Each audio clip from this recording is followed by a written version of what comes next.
All right, sports fans, how's everybody out there doing? William Martin coming at you one more time here on YouTube with another edition of the 300 Pounds of Sports Knowledge Podcast.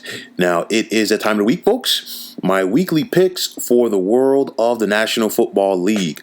Went 9-7 last week, of course, trying to improve off of that. Got things started on the right foot for week number 2 on Thursday night as I picked the Cleveland Browns at home versus the Cincinnati Bengals.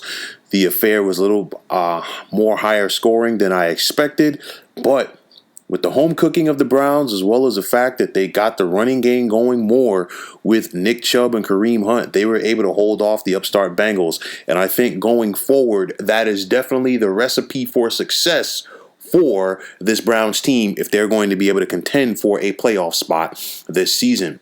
But with that said, there are plenty of good games on tap for tomorrow, as well as the Monday night affair. And with that said, here are my picks for week number 2 in the NFL season.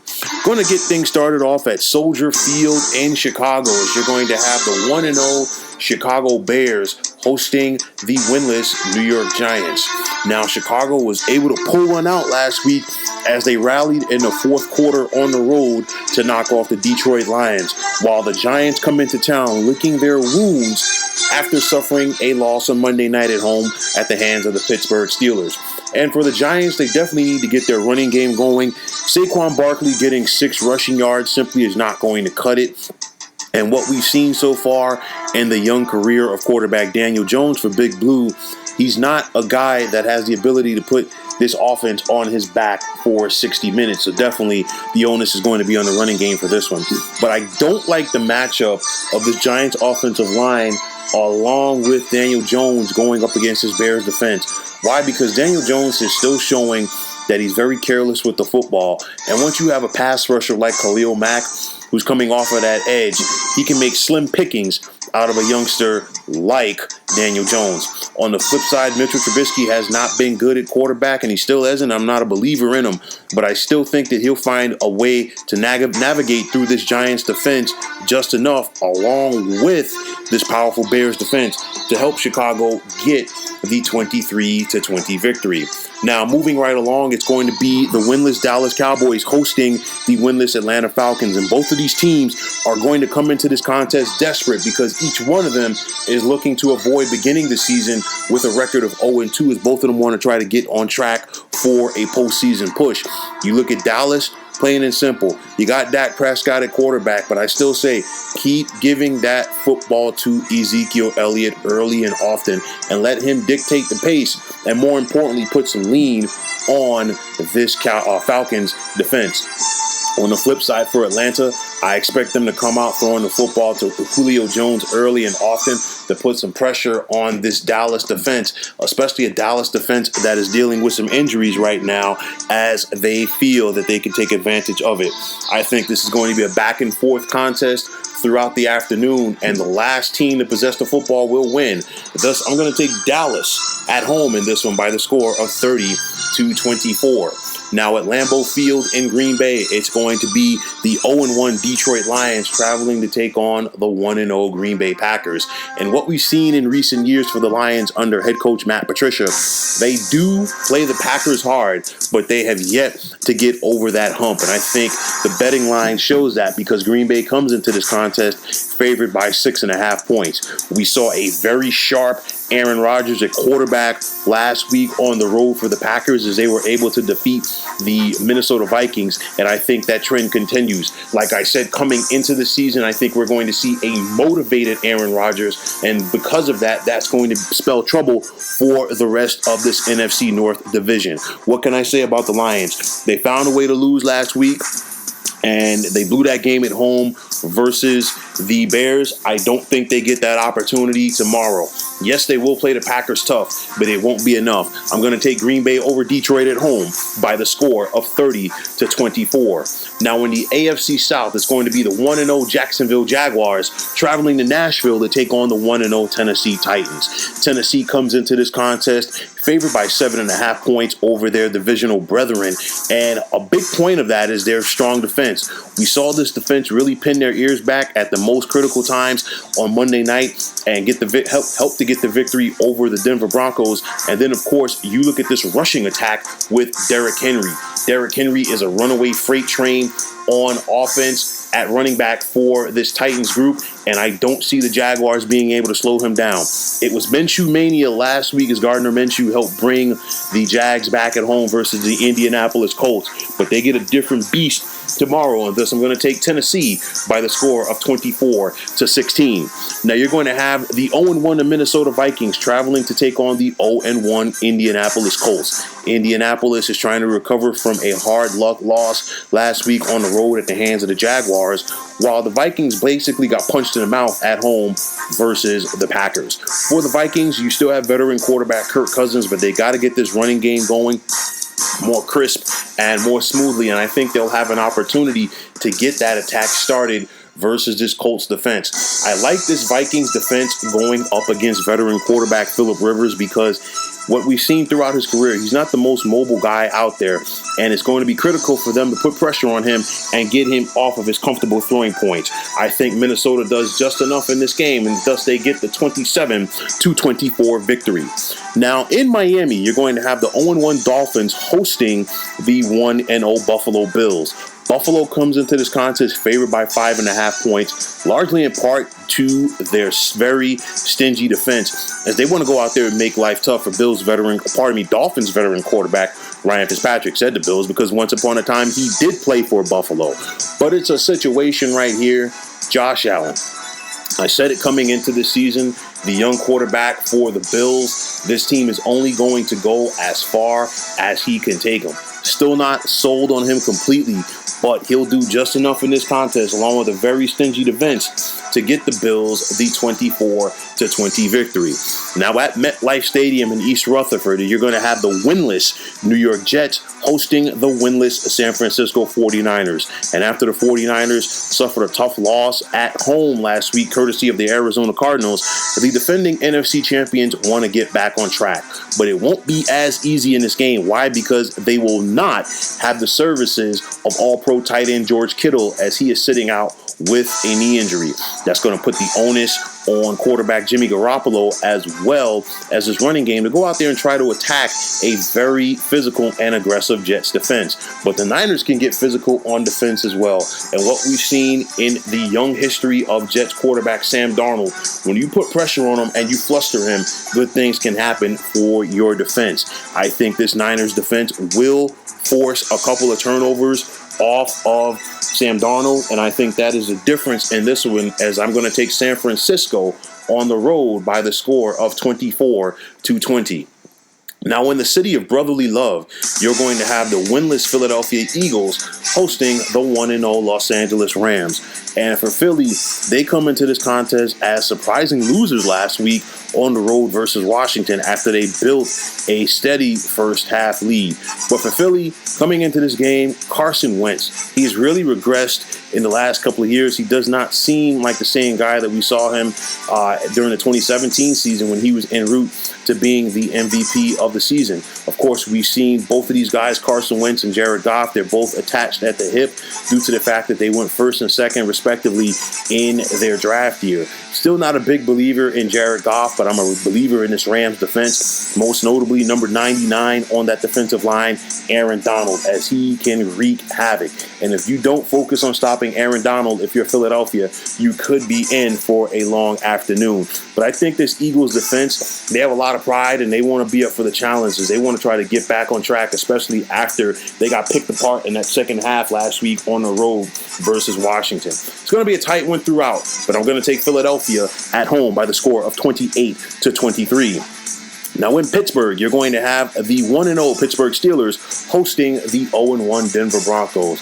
And for Pittsburgh, they are definitely happy to once again have the services of veteran quarterback Ben Roethlisberger, as it definitely opened things up on offense. But if you look at this, the difference in this contest is going to be the Steelers' defense. So for all of you fantasy football buffs out there, if you have the Steelers' defense, definitely start them in this game.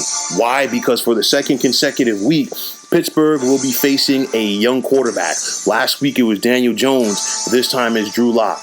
And we saw how this blitzing, confusing 34 defense that the Steelers have threw Daniel Jones off, and I think they're going to find a way to do it again with Drew Lock tomorrow. I see the Pittsburgh defense going out there and stopping this powerful running game of the Broncos in order to make Drew Lock beat him with his arm. I don't think he is at that point of his career yet to do it. Thus, I'm going to take the Steelers to roll at home by the score of 31-17. Now, the big one, or one of the big ones that a lot of people are talking about for tomorrow, is you're going to have the 0-1 Tampa Bay Buccaneers hosting the 0-1 Carolina Panthers. And last week, of course, was the first week for veteran quarterback Tom Brady with the Buccaneers. Had a few moments, but the bottom line is it wasn't the typical Brady performance that people have grown accustomed to seeing over the years.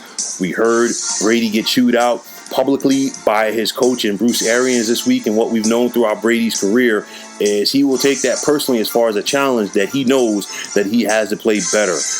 It's a different situation this week for Tom Brady.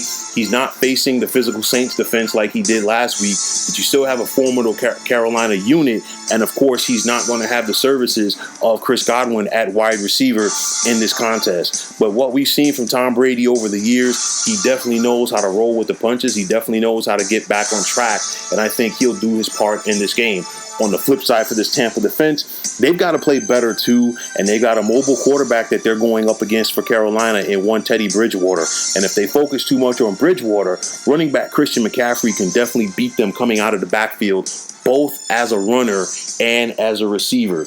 I think the Bucs will be up for the challenge. I think Carolina will be very formidable, but I think the Bucs will pull away late at home. Thus, I'm going to take Tampa Bay by the score of 30-20. Now, in the desert, you're going to have the 1-0 Arizona Cardinals hosting the 1-0 Washington football team. Both of these teams were surprising winners last week. Washington much more than Arizona. But it's a situation right now, and I keep saying it, you've given Kyler Murray some talent to get the football to in DeAndre Hopkins, and he came up with 14 big catches last week versus the Niners. On the flip side for Washington, Dwayne Haskins looked like a better quarterback in year number 2, and this team has some life under their new head coach, Ron Rivera. But I really like the Cardinals' chances of making the playoffs. I'm not saying that they're going to be this year's 49ers to come out of nowhere, but I definitely see them being improving enough to be in the mix for a postseason spot. This is going to be a good game, and I'm going to take Arizona at home by the score of 27-23. Now it's going to be the Kansas City Chiefs traveling to Inglewood to take on the Los Angeles Chargers for their first contest in their new home setting. And for the Chiefs, what can you say? We saw this offense get going in the opener on Thursday night versus the Texans, and they're going to try to air it out again versus a Chargers defense that if this front seven cannot create enough pressure on quarterback Patrick Mahomes, they are definitely going to be in for a long afternoon. This Chiefs defense has much more confidence, and we've seen it grow week by week, and of course that championship definitely helped them as they are really coming together for defensive coordinator Steve Spagnuolo.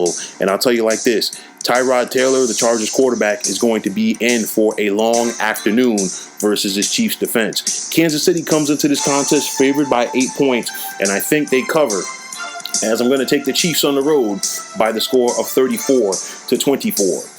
Now it's going to be the 1-0 Baltimore Ravens traveling to Houston to take on the 0-1 Texans.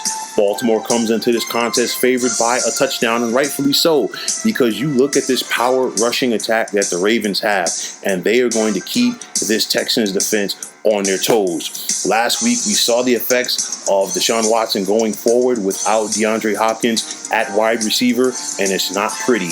It's not going to get any easier this week for Watson going up against a very tough Ravens defense, and I think that along with the running ability of this Ravens offense, will be the difference. Baltimore comes into this contest favored by a touchdown, and that's how much I see them winning by, as I take the Ravens on the road by the score of 30-23. Now, on Sunday night, you're going to have the New England Patriots traveling to take on the Seattle Seahawks. And yes, there are going to be some people out there that still want to talk about Super Bowl number 49, where Malcolm Butler intercepted Russell Wilson at the goal line. However, a lot of faces on both teams have changed coming into this contest, including quarterback for the Patriots, as it is now Cam Newton under center for the Pats. Cam Newton had his debut in New England last week, and he looked sharp, throwing the football and running the football, and that is an element that the Seahawks defense is definitely going to have to stop. But make no mistake about it, Russell Wilson has been in the MVP conversation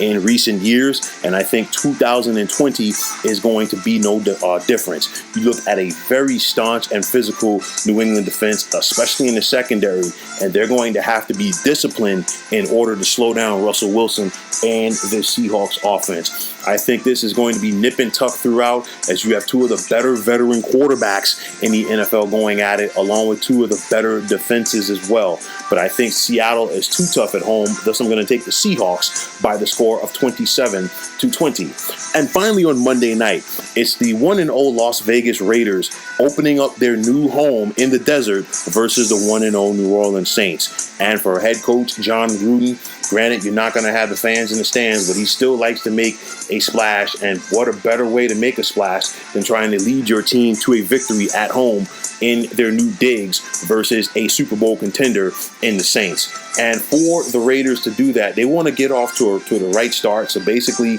you got to go out there, establish the line of scrimmage with your run game on offense, put quarterback Derek Carr in good situations. And this young defense is getting better and better and better. And they're definitely going to be tested in going up against one of the best who has ever done it in Saints quarterback Drew Brees. Now, we saw some holes for the Saints last week defensively, as they were picked apart at times by this Bucs offense. And I guarantee you Gruden is definitely going to go back and look at that film.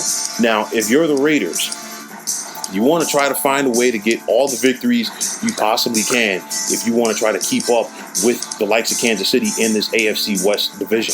They got a victory last week on the road versus Carolina, and I think they go out there and get the upset on Monday night.